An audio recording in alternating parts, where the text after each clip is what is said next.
Muito bem, queridos, estamos começando um novo capítulo 12, Eletricidade e Magnetismo.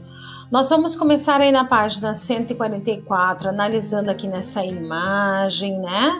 Nós temos ali numa sala de aula diversos tipos de atividades que estão sendo realizadas pelas crianças aqui nessa imagem. Então vamos trocar algumas ideias aqui. Qual tipo de energia faz com que as lâmpadas se mantenham acesas? Qual tipo de energia faz os materiais grudarem no ímã? Existe alguma relação entre esses dois tipos de energia? Será que tem relação entre esses tipos de energia? Isso nós vamos descobrir então nessa unidade, nesse capítulo que a gente vai estudar.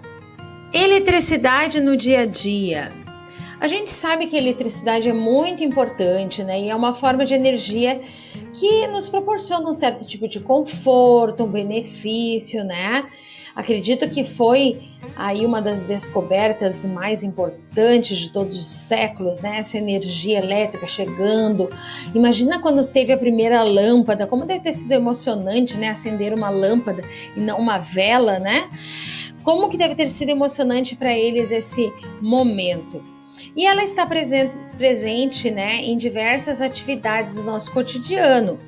Então a gente tem aqui numa imagem diversas formas aí onde a gente tem energia, né? Como, por exemplo, lá quando a gente vai tomar banho no chuveiro, tem aqui a menina no computador, né? Tem aqui outra forma de energia aí, que é jogar, né, um joguinho. Nós temos também assistindo televisão, nós temos aqui alguém mexendo no micro-ondas, né? Aqui uma senhora lavando louça ali, nessas cenas. Assinale um X nos utensílios domésticos que dependem da energia elétrica para funcionar. Qual deles depende da energia elétrica para funcionar? Mencione as atividades representadas na imagem que dependem ou não do uso de eletricidade. O que está precisando, por exemplo? Vamos ver nessa imagem aqui. Aqui precisa do micro-ondas da eletricidade. E para lavar louça, será que a mamãe precisa de eletricidade aqui para lavar louça? Ela está lavando ali embaixo da torneira com a água, né, na mão e tal. Então você vai escrever aqui o que precisa com eletricidade e sem eletricidade. No nosso livro aqui vem falando, então, que a eletricidade ela não está presente só na nossa casa, né? É uma energia que é necessária para funcionar várias coisas. Numa indústria, um ônibus elétrico ou aqueles teleféricos que a gente vê lá no Rio de Janeiro. As lâmpadas que estão nos estádios ou aqui na rua, quando você passa, você vê lâmpadas aí, né? De onde vem então a energia elétrica? A prof colocou aí um vídeo bem legal que fala da onde vem a energia elétrica. Mas basicamente a gente sabe que a energia elétrica, a maioria aqui no nosso Brasil é produzida em usinas de energia, certo? Hidrelétricas. E elas distribuem então essa energia, que é 95%, através das redes elétricas. Quantas vezes você já viajou aí para o interior e viu essas torres bem altas, né? Que são as distribuidoras de energia elétrica. E na nossa rua a gente tem aí os postes, né? Que a gente chama os postes de luz, né? Então, que vai trazer até a nossa casa. Então, veja o caminho que faz, ó. Vem da hidrelétrica, passa ali pelas redes elétricas, redes de energia, né? E vem até a nossa casa. É um caminho bem longo, né?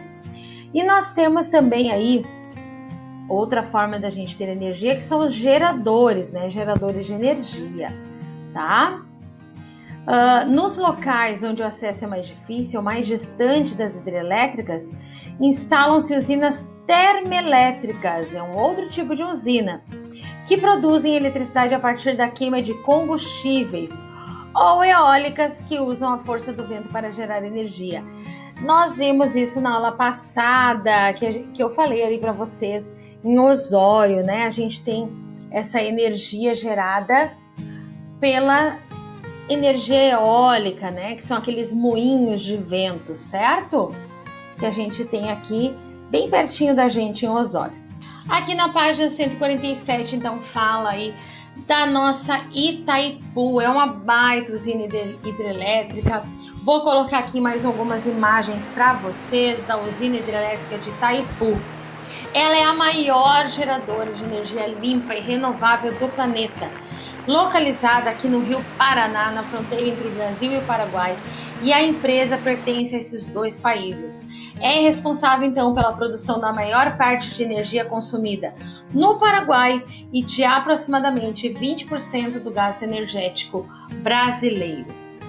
Nós chegamos aqui numa experiência eletricidade estática, coloquei um vídeo aí para você fazer aí também, tá? Você pode olhar o vídeo, mas essa experiência é super fácil.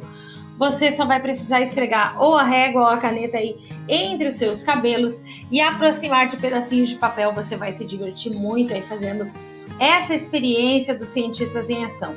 E aí você vai escrever no Minhas Descobertas por que a régua ou a caneta atraiu os pedaços de papel. Você já viu esse fenômeno ocorrer em outra situação? Qual? E explique o que acontece quando esfregamos uma mão na outra. Continuando aqui, nós temos na página 148 e 149 falando um pouquinho sobre a corrente elétrica. Então, olha só o que está falando aqui, bem interessante. Se dois corpos estão cheios de cargas elétricas opostas, uma positiva e outra negativa, eles podem passar a carga elétrica de um para o outro. Quando isso acontece, forma-se uma corrente elétrica. Nós sabemos que a corrente elétrica pode ser conduzida. Só que tem alguns materiais que conduzem, são bons condutores, como por exemplo, os metais, né?